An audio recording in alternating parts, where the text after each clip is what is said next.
I think the first thing that needs to be said about teachers is that they tend to be creative. They tend to care about their students.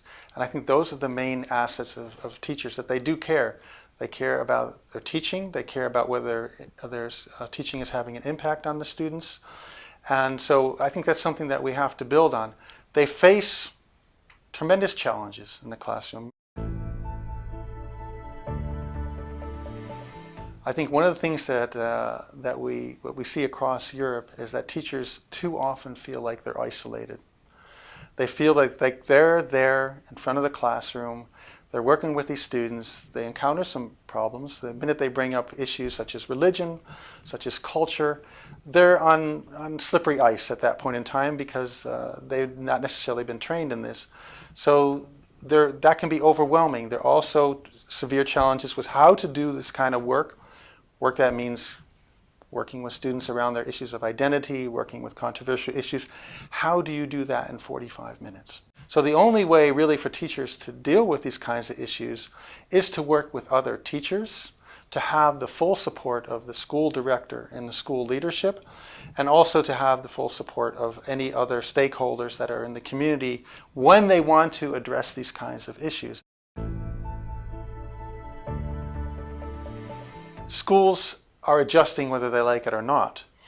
Schools that prefer to continue with the kind of education they've done in the past, which is monocultural, which is using standard practice where teachers are lecturing the students, which are getting them to try to read through the national curriculum, are going to have a situation where students with a migrant background, whether it's first, second, third generation, don't feel they belong. They don't recognize their history. They don't recognize their family's history. They don't recognize their own culture, their own language, their own religion. Only about 1/3 of schools have an ethos of respect, an ethos of human rights. That's the starting point, meaning that the schools that have directors that really believe in this ethos of human rights, of respect for each other, that it's much easier to implement change in those kinds of situations than if that ethos is not there.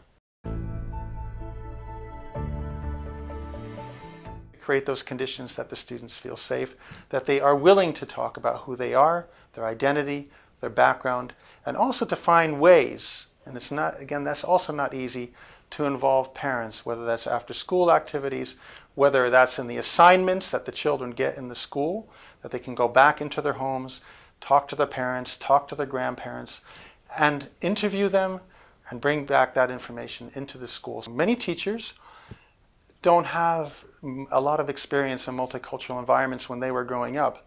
So it's not natural for them. So this means that for many teachers, it's the willingness to open up and to try to have new experiences.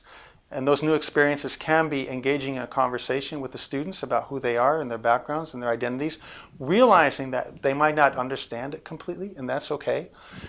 For them to talk with the students, for them to interact with the community, talk with the community, also realizing, yes, they might not understand everything they're hearing, but the willingness at least to open up and to try to understand what is going on with these students, what their backgrounds are, what their needs are, and what the needs of the community are. So it's more this active listening that's so critical among teachers, and many teachers already have these skills, and they already care, so those are the things that are really critical.